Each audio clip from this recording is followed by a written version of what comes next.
Kylie, sure ka dyan na pwede tayo dito mag-review. Oo, pwede yan. Sigurado ka? Mamaya, magalit na naman yung papa mo. Stricto pa naman yan. Basta nag-aaral naman tayo eh. Hindi magagalit si Papa niyan. Tsaka para sa school naman tong ginagawa natin.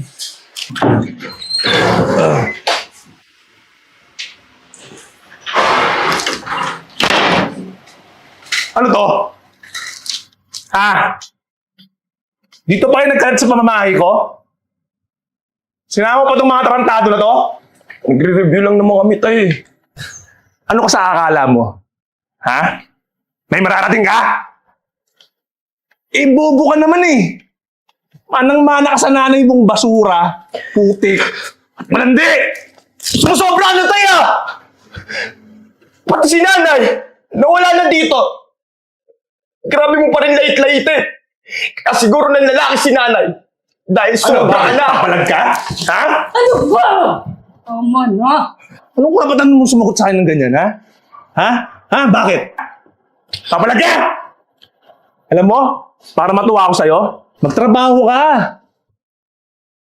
Para makatulong ka naman dito. Di yung dagdag palamunin ka ba? Ano kayo? Pintintin nyo!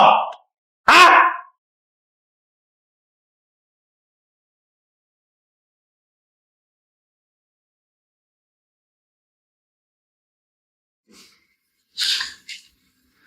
Okay ka lang, Kylie? Grabe talaga yung papa mo. Sabi ko na nga ba eh. Sana hindi na lang dito. Okay lang. Pasensya na kayo. Kylie, sure ka ba na okay ka lang? Okay lang ako. Nagawa ko naman yung lahat eh. Para ma-proud sa akin si tatay. Kaso, wala talaga eh. Alam mo, Kylie, basta tandaan mo lang na gawin mo lang ang tama. At wala ka namang dapat patunayan eh. Kasi buhay mo yan. Tsaka, Kylie, alam mo, ang pamilya, wala yan sa dugo. Kundi sa mga taong naniniwala sa'yo. Oo, tsaka, Kylie, andito lang kami para sa'yo. Salamat ah. Kasi nandito kayo. Kahit pa paano, gumagaan yung pakiramdam ko. Ano ka ba, Daryl? Lahat na lang ng galaw ng anak mo mali sa'yo. Pinahiya mo pa siya sa mga kaklase niya kanina. Di ka ba naaawa? Lahat na lang ginawa niya. Pati sa pag-aaral, tapos... Kung pakilamera ka eh, ha? Pwede ba mo pinapakilamanan? Ha? Alam mo, kung pwede lang magpalit ng anak, ginawa ko na, matagal na. Daryl, mabuting bata si Kylie. Sana makita mo sa puso mo yon. Tsaka Daryl, mahalin mo na yung anak mo. Kasi bandang huli, kayo din na magdadamayan, hindi ba? Huwag ka nga mangingiram dito. Pinagtatanggol mo pa eh. Wala nang pagbabago yun. Inutil yun.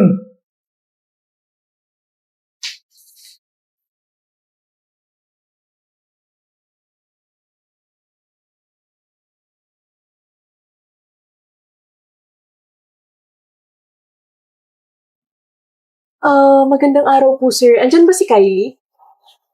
Anong kailangan mo sa tarantado kong anak? Gusto ko po sana siyang makausap eh. Tuloy. Salamat po.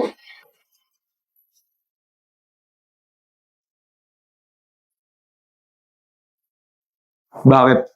Ano yung sasabihin mo? Sir, kaya po ako pumunta dito para sabihin na buntis ako. At si Kylie po ang ama. Tarantado talaga yung inutil na yan. Kawawa pang magbuntis. Ano sa tingin mo? Pananagutan ng anak ko yan? Asa ka pa? Sarili nga, di niya kaya eh. Wala kang mapapala ron. Palaki mo na lang mag-isa mo yan. Tay, anong ginagawa mo dito, Olawi? Halika rito. Tay, si Chloe po, girlfriend ko. Halika nga rito. Ha? Sir, tama na po. Kapal ng mukha mo? Wala ka nang silbi dito sa bahay na to eh. Tado ka? Inutil ka na nga. Wala ka nang silbi. Puro perwisyo ang bitbit mo rito sa bahay. Nagdagdag ka ba? Kapal ng mukha mo. Nag-aaral naman ako mabuti tayo. Kaya nga ako nag-aaral eh. Para pag nakatapos ako, makatulong ako sa inyo. Hindi na ako naasa sa'yo. Katulad ka lang din ng ina mo. Ina mong malandi. Ano, parehas kayo, di ba? Simula ngayon, kalimutan mo nang may ama ka. Dahil makakalayas ka na sa pamamahay na to. Layas! Oh, balayan niyo pa umalis. Alis!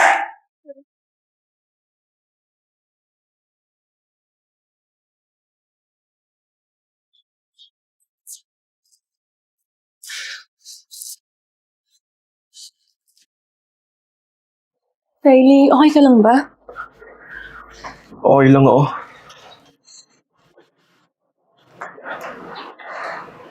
Pinapangako ko sa'yo, Chloe.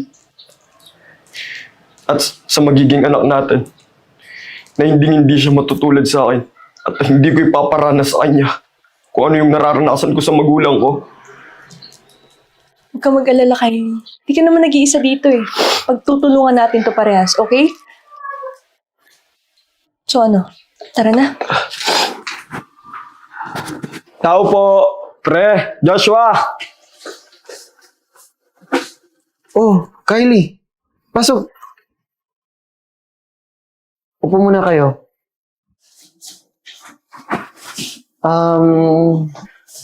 Kylie, napadaan nata kayo. Josh, may kiusap sana ako. Kung pwedeng makituloy muna kami ni Chloe dito. Ganun ba? Sige, pwede naman. Tsaka ako lang naman mag-isa dito eh. Nasa abroad naman yung mom tsaka si dad. Sige, dito muna kayo. Pwede naman. Pinalayas kasi ko ni tatay sa bahay. Dahil nabuntis ko nga si Chloe.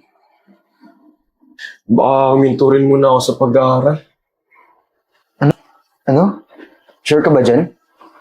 Kailangan ko lang pagkakakitaan at magiging trabaho.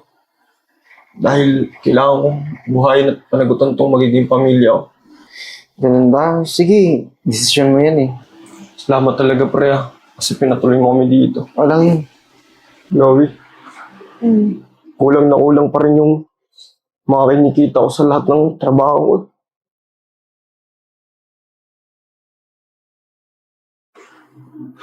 Alos mapudpud na yung kamay ko. Naku, Kylie, huwag ka mag-alala. Konting tiis pa. Makakaraos din tayo. Tsaka, ang importante, nakakapag-provide ka pa rin naman. Basta magkasama tayo, lalagpasan natin lahat ng ito. Salamat, Ma'am. Kylie, kumusta ka na? Mukhang nangangayayat ka. Okay naman po ako, tita, dito. Kayo po, kamusta po kayo sa bahay? Eto, malungkot.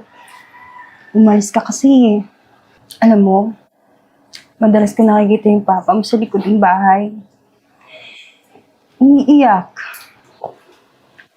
Miss na miss ka na. Tita, sobrang labo nung sinasabi mo na yan. Si Papa, umiiyak. Namimiss ako. Napaka-imposible. Alam mo, nahihiya lang magsabi yun sa akin. Siguro dahil sa mga ginagawa niya sa'yo. Dapat lang. Tinakwil niya na ako bilang anak niya. Kaya kinalimutan ko na rin siya bilang ama ko. Bilang pangalawang ina mo, alam mo, minahal kita bilang totoong anak. Ayoko nakikita yung sitwasyong ganyan. Eto pala, tanggapin mo, Ano po to, tita? para yan sa panimula mo. Huwag mo sasabihin sa iba, ha? Tita, ayoko man po itong tanggapin. Pero kukunin ko na po to. Dahil napalaki po ng pangangailangan ko talaga ngayon eh. Maraming salamat po dito, tita. At pangako ko po sa inyo na makakaasa po kayo na gagamitin ko po to sa mabuti. Ang tanging pinagdadasal ko lang na sana may taguyod mo ng maayos yung buhay mo, makapagtapos ng pag-aaral, at sana magkasundo na kayo ng papa mo.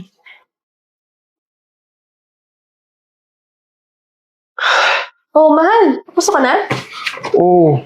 Sakto, nagluto na ako. Kumain ka muna. Hindi na ako kakain at hinihintay ako ni Ma'am Elizabeth dun sa ospital. Ganun ba? Alam mo, nahihatid ko na rin pala yung anak natin.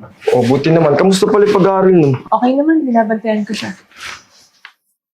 Nga pala, alam mo, laki rin pasasalamat ko sa tita mo. Dahil sa kanya, nakapagsimula tayo. Alam mo, mahal, napakalaking bagay talaga nung naibigay ni tita na yun. Dahil doon nakapagtapos ako, natupad yung mga pangarap natin. At syempre, hindi mangyayari lahat to kung di tayo nagtulungan mag-asawa. O sige naman, mauna na ako. Sige, mag-ingat ka ha.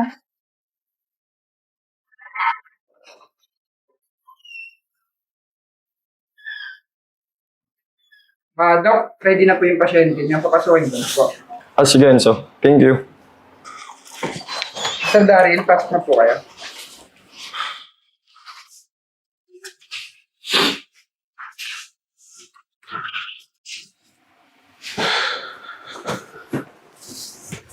Good morning, sir.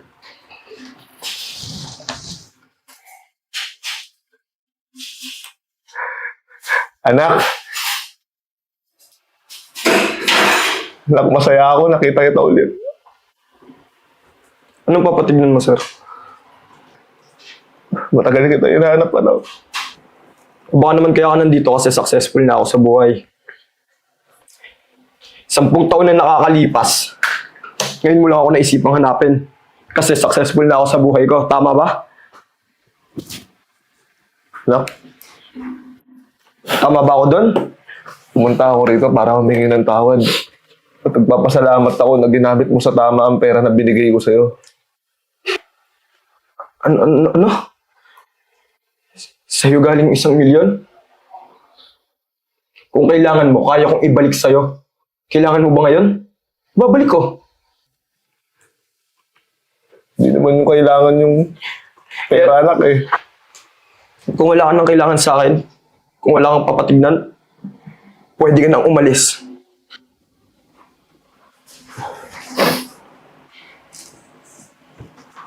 Ingat ka lagi, anak ha. Sana makatawad mo ako.